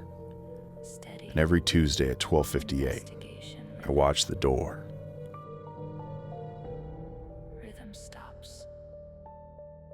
This was about 4 years ago. I was 24, freshly out of college with a communications degree that wasn't doing much for me, and I'd taken a job as a night auditor at a mid-sized hotel in a suburb outside of Pittsburgh. Not a dump, but not a nice place either. The kind of hotel that hosts regional sales conferences and airport layovers. 3 floors, 87 rooms, an indoor pool that smelled like chemicals, and a lobby that felt smaller at night than it did during the day. The shift was 11 p.m. to 7 a.m. I was alone the entire time. No bellhop, no manager on duty. Just me behind the front desk in a back office the size of a closet. My job was to run the financial reports, handle any late check-ins, and answer the phone. Most nights, nothing happened. I'd finish the audit by 2 a.m. and spend the rest of the shift watching videos on my phone. It was the loneliest job I ever had, but it was easy. And easy felt like enough at the time. The night I'm talking about was a Tuesday in late November. The hotel was maybe at 30% occupancy, which was normal for a weekday that late in the year. I clocked in, got the handoff from the evening auditor, and settled in. By midnight, the lobby was empty and the phones had gone quiet. At 1:15, the elevator dinged. I looked up expecting a guest coming down for ice or a vending machine run. The doors opened. Nobody there. I watched the empty elevator for a second, then looked back down at my screen. Old buildings do that. Elevators get called to floors by mistake or the button stick. I didn't think anything of it. 15 minutes later, it dinged again. Same thing. Empty car. Doors open. Doors close. I checked the panel behind the desk that shows which floor the elevator is on. It read 2. Then, while I was watching it, it changed to 3, then back to 2. Like it was being called back and forth between floors. I called up to the 3rd floor on the house phone. The hotel had dedicated floor or hallway phones. No answer. I tried the 2nd floor. Nothing. It wasn't unusual for guests not to answer, but something about the rhythm of it, the repetition, made my stomach feel hollow. I walked to the elevator and rode it to the 2nd floor. The hallway was empty and perfectly still. I stood there and listened for probably 30 seconds. The ice machine hummed at the far end of the corridor. A television murmured behind one of the room doors. Normal sounds. I rode back down and told myself to stop looking for problems. By 2:45, I'd finished the audit and was starting to feel the familiar drag of the overnight shift. I made a cup of coffee in the back office and sat down with it. That's when I noticed the camera feeds on the monitor in the corner. We had 8 cameras: lobby, parking lot, both stairwells, the pool, the breakfast area, the 2nd floor hallway, and the 3rd floor hallway. I glanced at them dozens of times that night without seeing anything. But this time, on the 3rd floor feed, I thought I saw something, a shape maybe, near the far end of the hall. I leaned in. The resolution wasn't great, and the hallway lighting at night was reduced to save energy, leaving everything in that same flat gray-yellow wash I'd stopped noticing months ago. I stared at the feed for a long time. The shape didn't move. I convinced myself it was a luggage cart someone had left out, or maybe a shadow from the exit sign. I looked away. When I looked back 2 minutes later, it was closer. Not dramatically closer, maybe 10 feet, but I was certain. I had been staring at that screen long enough to know where the shape had been, and now it was somewhere else. I sat completely still and watched the feed for the next 4 minutes without blinking. The shape didn't move again, but it was there, maybe halfway down the hall now. And the longer I stared at it, the less it looked like a luggage cart. It looked like a person, standing very, very still. I picked up the phone and called the 3rd floor. The phone rang 11 times. I called the front office line for my cell simultaneously, just to make sure the system was working. It rang immediately. The 3rd floor line kept going. Nobody picked up. I thought about calling my manager. I genuinely did, but I had nothing concrete to tell him. A shape on a camera, an elevator moving by itself. I've been working there long enough to know how that conversation would go. And I didn't want to be the new kid who panicked over shadows. So I grabbed my master key card and took the stairwell up to 3. The hallway was empty. No luggage cart, no guest standing in the hall. Nothing at all except closed doors and that flat, humming silence. I walked the full length of the corridor twice, trying door handles out of instinct even though I knew I had no reason to enter a room. All locked, all quiet. I went back to the stairwell. That's when I heard it. Somewhere below me, in the stairwell itself, there were footsteps. Slow, deliberate. You see, you learn to set down eventually. But there are certain nights that just become part of you. And not in a good way. What I'm about to tell you happened about 4 years ago, and I still think about it more than I probably should. I picked up an overnight through a staffing agency. The client was an 81-year-old man named Alfred. His son Greg had called looking for someone experienced with late-stage cognitive decline, Lewy body dementia specifically. Greg was polite, professional.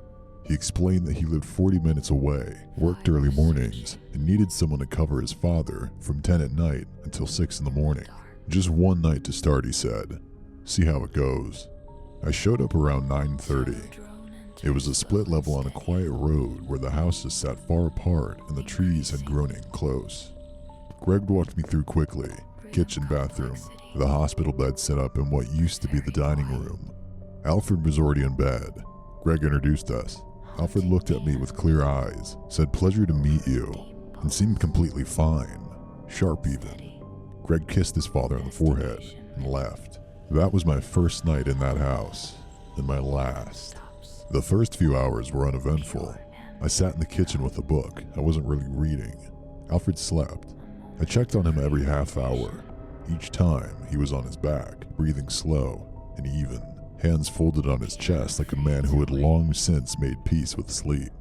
Around midnight, he was facing the wall. Same quiet breathing, just no longer facing the ceiling. I didn't make anything of it. A little after 2, I heard his voice from the other room. He was awake, staring upward. I asked if he needed anything. He said very quietly, "She keeps coming to the foot of the bed." I asked who he had met. He turned in a perfect normal tone, said he needed some water. I brought it. He thanked me, closed his eyes, and he went to sleep inside 2 minutes. I want to be clear that up to this point, I wasn't scared. People with Lewy body dementia have vivid hallucinations, visual ones, often of people or animals. Whatever Alfred saw at the foot of his bed was a product of his neurology. I knew that. I reminded myself of that. What I couldn't easily explain was what happened around 4 in the morning. I walked through the dark living room to stretch my legs and stopped at the hallway. At the end of it, maybe 30 feet away, Alfred was standing in front of the closed storage room door, socks, thin cotton pants, and one hand raised resting flat against it. I called his name softly. He didn't move. I walked toward him and called again. He turned, perfectly calm, he said.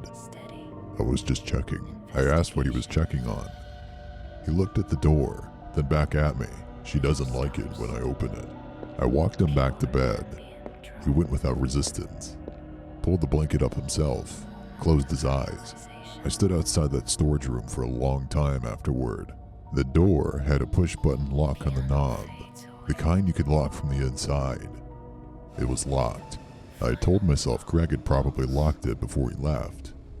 I went back to the kitchen, kept the light on, and held my book without reading it. At 5:15, I heard the storage room door open.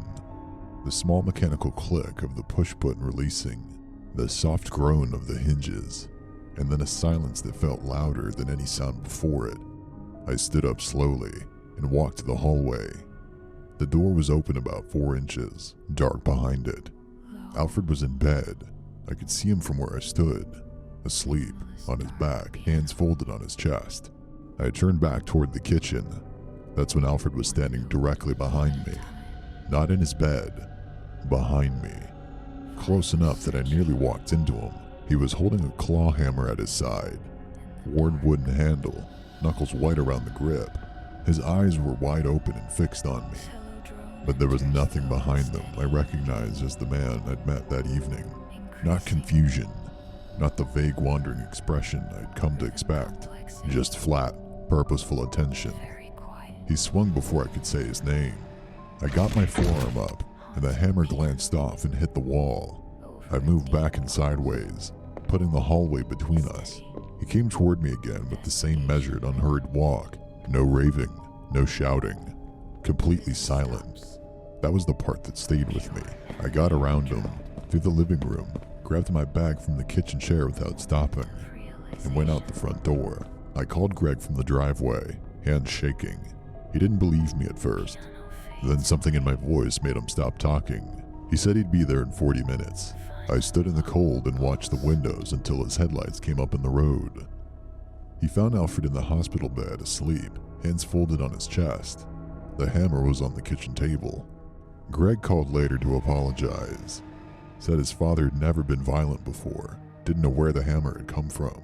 I told him I didn't blame Alfred, and that I hope he found the right help for him. I never went back. Here's where I've landed 4 years later. The easy explanation is dementia, sudden aggression, a man moving through his home on muscle memory. I don't dismiss it, but I can't fully put down the other possibility. Alfred, when I met him, had been sharp, present. The confusion came and went away that felt almost managed. In the storage room door, I was meant to look at it. My attention was pulled down the hallway while Alfred was already behind me. Whether his illness works in ways that made that accidental, or whether some deliberate part of him had arranged it, I genuinely cannot say. What I can say is that the attack was not frantic. It was silent, and it was aimed. A man who wanted to appear lost had, and in the moment, known exactly what he was doing. I hope Greg finds the right kind of help for his father.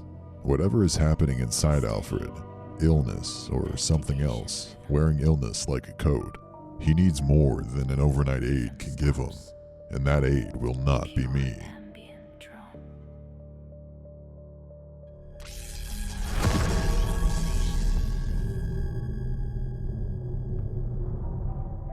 I've been doing electrical work for going on 11 years now. In that time, I've been inside maybe 2,000 or 3,000 homes. You develop a feel for things, not in a mystical sense, just pattern recognition. You walk into enough spaces, you start reading them the way you read weather. Something in the air pressure shifts and your body knows it before your brain catches up. This particular job was in the fall of my 3rd year. I was working for a mid-sized residential contractor at the time. 6 guys, 1 dispatcher, and a rotating list of service calls that came through the main office line. The schedule had been messy that week. Our dispatcher was out sick. Calls were getting shuffled around, and more than once, someone showed up at a job that wasn't theirs. My supervisor, a quiet guy named Terrence, assigned me to a property about 40 minutes outside of the city. A homeowner had called in about flickering lights throughout the house. Standard stuff. Loose neutral probably, the kind of thing you clear up in under an hour if nothing else is hiding behind the walls. The drive out was long and forgettable. Rural roads, mostly. The address took me down a 2-lane highway that narrowed into a gravel road before terminating into a long unpaved driveway. The house at the end of it was old but not dramatically so. A 2-story colonial. White siding gone gray, black shutters. It looked like someone had been maintaining it just enough to keep it from looking abandoned. Emphasis on just enough. The lawn was cut, but the edges were ragged. A car sat in the driveway with a film of pollen across the hood, the kind of film that builds up over a week, maybe 2. Didn't look like anyone had driven it recently. Didn't match someone actively living there. I parked, grabbed my bag, and walked up. A woman answered the door almost immediately, as though she'd been standing behind it. She was in her mid-50s, plain looking, wearing a cardigan despite the warmth of the afternoon. She smiled when she saw me. There was something slightly delayed about it, maybe a half-second lag between seeing me and producing the expression. I told myself I was reading into it. I told her who I was and why I was there. She said yes, come in, and stepped aside. The inside of the house smelled of synthetic pine, something faintly organic underneath the cleaner, like fruit that had turned. I followed her through the foyer toward the kitchen, where she said the lights had been flickering worst. I noticed the furniture, the framed photos on the wall, the bowl of wood and decorative apples on the counter. All of it normal, all of it staged in a way that felt normal. She left me to work, and I opened the panel under the stairs first, checking the breakers. Everything looked fine at a glance, no obvious burns, no trip breakers. I started tracing the circuit for the kitchen lighting. I was crouched near the panel when the overhead lighting fixture dimmed for a second, then came back. Not a flicker exactly, more like the house exhaled. I noted it and kept moving. About 20 minutes in, I realized I hadn't heard her at all. No movement, no sound from another room, no television. Just that particular silence that large, still spaces get. I assumed she stepped outside. Then I heard her voice from somewhere above me. Low even. Not a phone call. Phone calls have a rhythm, gaps and starts. This was nearly continuous. The same cadence, repeating, pausing, repeating again. One word surfaced briefly, almost recognizable, then dissolved before I could place it. I noted it and moved on. I've seen weird houses before. Didn't want to look paranoid over nothing. I pulled the switch plate off the kitchen fixture and found a junction I wanted a second look at. Wire nuts that had been redone recently, the wrapping still clean and white against the older wiring. Someone had been in here. Not necessarily a red flag. Previous owner could have done it. Any number of explanations. But I couldn't find a permit record when I pulled up the address on my phone. The work wasn't documented. I was about to climb down from the step stool when the footsteps overhead stopped abruptly. Then the house went very quiet. I stepped down and turned to get a different tool from my bag. She was standing in the kitchen doorway. I hadn't heard her come from downstairs. I hadn't heard anything at all. My hand stayed on the bag longer than it needed to. I took an instinctive half step back before I caught myself. I said something like, "Didn't hear you come down." She said, "I've always been light on my feet." Same delayed smile. I went back to work. I had maybe 10 minutes left. I was under the counter checking the ground wire when I heard the front door open and close. I assumed a family member. Then I heard a second set of footsteps in the foyer, heavier, deliberate. Too heavy to be hers. It didn't match the way she moved. Then a third set. Then quiet. I came out from under the counter. She was standing against the far wall of the kitchen with her hands folded in front of her, watching me. Not the way someone watches a repairman. The way someone watches something they've been waiting on. I asked if she had family in the house. She said, "It's fine." Not yes, not no. It's fine. I packed my bag. I told her I identified the issue. That I'd call in the estimate from the van and have someone from the office follow up. She didn't argue or ask any questions. In 11 years of service work, homeowners always ask questions. She just nodded and walked me to the door. When I got back to the van, I sat for a moment. The upper windows were dark, then one of them wasn't. A figure standing back from the glass, mostly shadow. Then a second shape, slightly on the left. I thought it might have been a reflection. Then it moved. I drove. I didn't call it in right away. At the time, none of it felt like something I could explain over a phone. I ran through it in my head, and it all flattened out.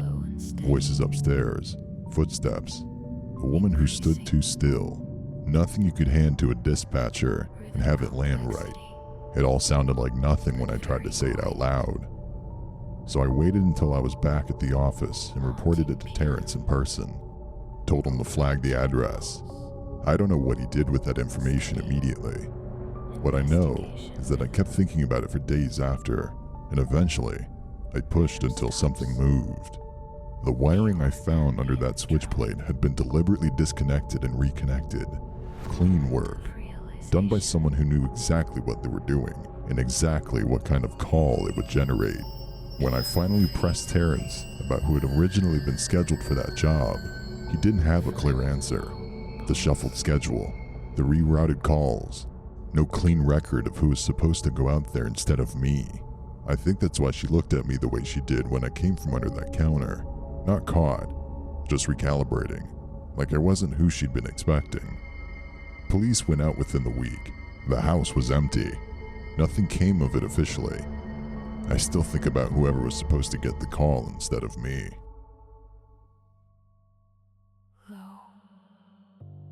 I work in a medical records administration at a mid-sized hospital in Raleigh, North Carolina. It's not glamorous work. Mostly I sit in a basement-level office processing patient files, cross-referencing discharge paperwork, flagging inconsistencies for the clinical team upstairs. The kind of job that exists in the building full of people but somehow feels completely solitary. My department is just me and 2 colleagues, Priya and Dennis, and a supervisor named Greer who works remotely on Fridays. This was a Thursday in the deep part of autumn. About 2 years ago, Priya had taken a day off and Dennis left at his usual 5:15. I stayed behind because we had the quarterly audit submission due the next morning, and I was the one who had volunteered to finish it. That was my mistake in the grand scheme of things. Not because of the audit, but because staying late meant I was the only person on that floor. The basement level of the hospital isn't connected to the main wards. It's a separate administrative wing, records, billing, HR, a few storage rooms. The corridor is long and fluorescent lit, and the lights are on motion sensors after 7 p.m. to save energy. So as you walk, the section behind you slowly dims back to nothing. I always hated that, even before this happened. The first thing I noticed was the smell. It was around 7:30. I'd been deep in the audit for a couple hours. Headphones on, coffee going cold beside me. I took the headphones off to stretch, and there it was. This faint medicinal smell. Sharp, almost sweet. Like antiseptic, but not quite. It's a hospital, so smells aren't unusual. But our wing didn't smell like the clinical floors. It smelled like old paper and recycled air. This was different, and it was coming from inside the office. I figured it was the cleaning staff. They come through the basement on Thursdays.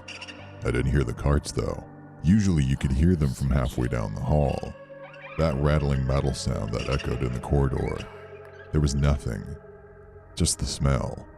I told myself they were probably working lighter that night. I put my headphones back on. About 40 minutes later, I got up to use the bathroom at the end of the corridor. When I came back, my desk chair was facing the wrong way. I know how it sounds, I know. It was facing the door instead of the monitor. I'm a creature of habit. I always try to push my chair back and square to the desk when I stand up. It's an unconscious thing. Priya used to make fun of me for it, but I specifically remembered pushing it in before I walked out. The chair wasn't pushed back. It was turned 90 degrees like someone had sat in it and swiveled around to face the entrance. The seat felt faintly warm when I put my hand on it, and it wasn't square to anything. It was angled slightly. The weight would be if someone had stood up in a hurry. I stood in the doorway for a second, running back through the last hour in my head. I couldn't dismiss it confidently enough to let it go, which bothered me more than the chair itself. But I didn't want to overreact over what could still be nothing. I straightened it, sat down, and kept working, building settle. People misremember. I had an audit to finish. At 9:47, I remember checking the time specifically. I heard footsteps in the corridor outside. Slow, even footsteps. Not the rubber-soled squeak of the cleaning staff. Something softer, more deliberate. They passed my door and kept going toward the storage end of the hall. I took my headphones off and listened. Those sensors had never failed in the 3 years I'd worked that shift. Not once. Even when they glitched, they'd flicker, that half-second shudder before catching. But I heard nothing. No click from the panels, no flicker. Just dead silence where the lights should have been. I opened my office door and looked out. The corridor was dark from about halfway down. The lights that should have responded to whoever just walked past hadn't come on at all. The hall was empty in both directions. I told myself it was the sensors. Told myself it was the sound carrying strangely through the ventilation from the floor above. Old hospitals make noise. I went back to my desk, but I didn't put the headphones on again. I finished the audit just after 10:30. I saved everything, backed it up on a shared drive, sent a confirmation email to Greer. I was running on adrenaline by then. That specific kind you get when you've been in a quiet building alone for too long. Hyper-aware, startling at nothing, embarrassed at yourself for being startled. I packed my bag and pulled on my coat. Before I turned off the desk lamp, I walked across the hall to the records room to drop off a physical folder I'd been working from. The records room is lined floor to ceiling with filing shelves, 2 rows deep, with a narrow walking aisle between them. I went to the correct shelf, slotted the folder in. I was turning to leave when I noticed that a few folders on the lower shelf near the far end were out of place. Not scattered, not messy, just handled, pulled slightly forward, like someone had been leafing through them carefully and almost put them back. And then I noticed the shelf itself. One of the units at the far end was pulled out from the wall maybe 6 inches, the way you'd move it if you were accessing the secondary row behind it. Those shelves are heavy. They don't move on their own. You have to grip the handle and pull deliberately. I stood there looking at it. The gap behind the shelf was dark. The room was quiet. And I became aware that the quality of the silence had changed. It had a weight to it that hadn't when I walked in. I should have left. I know that now. But something made me take one step toward it. Just one. And then the light from the overhead panel caught the gap at the right angle. There were eyes looking back at me. Not glowing, but catching the light wrong, reflecting more than they should have. The way a lens does, or glass. Still and human, and set deep in a face I couldn't make out. A body that wasn't moving, standing pressed into the darkness behind the shelf, like it had been there for a long time. We looked at each other for what I can only describe as a moment that had no business lasting as long as it did. And then I ran. Behind me, as I hit the corridor, I heard it. One shelf slamming down, then another. Then a chain of metal shifting and collapsing like something was tearing through the room to get out. I didn't look back. I didn't stop until I was through the front doors. I drove home. I poured a glass of wine I didn't take.